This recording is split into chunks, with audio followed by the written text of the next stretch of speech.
क्या आपने कभी सोचा है कि जो इंसान हजारों हॉन्टेड जगहों पर जाकर भूत प्रेत की अफवाहों को साइंस से डिबंक करता था, आखिर उसकी खुद की मौत इतनी मिस्टीरियस कैसे हो गई? आज बताते हैं इंडिया के पहले फेमस पैरानॉर्मल इन्वेस्टिगेटर गौरव तिवारी की वो कहानी जो शुरू होती है क्यूरियोसिटी से और खत्म होती है एक ऐसे सवाल पे जो आज भी अनआंसर्ड है। गौरव तिवारी का जन्म 2 सितंबर 1984 को कानपुर में हुआ था। बचपन से ही वो सुपर क्यूरियस और लॉजिकल थिंकिंग वाले इंसान थे। चीजों को ब्लाइंडली मानने की बजाय उन्हें हर बात के पीछे का रीजन समझना पसंद था। उन्होंने मैकेनिकल इंजीनियरिंग की पढ़ाई की और पहले एविएशन में पायलट बने, लेकिन कॉलेज डेज से उनका इंटरेस्ट पैरानॉर्मल और अनएक्सप्लेन्ड थिंग्स में बढ़ता गया। 2009 में उन्होंने इंडियन पैरानॉर्मल सोसाइटी IPS शुरू की, भारत की पहली प्रॉपर टीम जो साइंटिफिक टूल जैसे EMF मीटर्स, कैमरास से हॉन्टेड केसेस को इन्वेस्टिगेट करती थी। उनका मकसद डर फैलाना नहीं बल्कि ट्रुथ निकालना था।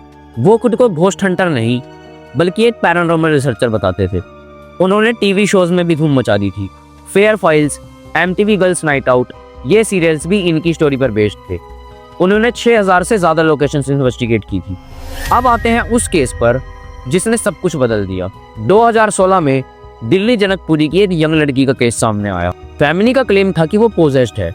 उसके अंदर मल्टीपल एंटिटीज, रिमोर्स के मुताबिक 12 आत्माएं हैं। उसकी फैमिली ने उसे कई जगह चेक करवाया। हॉस्पिटल में सभी रिपोर्ट्स नॉर्मल आती थी, लेकिन वो बहुत अजीब बिहेव करती थी।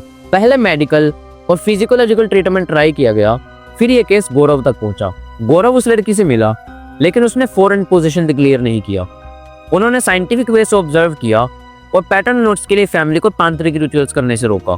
जब गौरव उस लड़की से पर्सनली मिला तो उसने देखा कि वो हर थोड़ी देर में कुछ अलग बिहेव करती है, कभी गुस्सा, कभी नॉर्मल और कभी शांत, और थोड़ी थोड़ी देर में वो अलग अलग आवाजों में बात कर रही थी। गौरव साइंस पर बिलीव करते थे, इसीलिए उन्होंने ये 12 आत्माओं वाली बात ऑलमोस्ट रियूमोर्स बताई। गौरव ने कभी इसे ऑफिशियली कंफर्म नहीं किया, पर अब जो आप सुनने वाले हो वो सुनकर आप हैरान रह जाओगे। जैसे जैसे दिन बीतते गए गौरव इस केस में बहुत ज्यादा इन्वॉल्व हो चुका था। इस केस के बाद गौरव के अंदर कई चेंजेस आ गए थे। जो इंसान हमेशा कॉन्फिडेंट और फेयरलेस लगता था वो अब रेस्टलेस लगने लगा।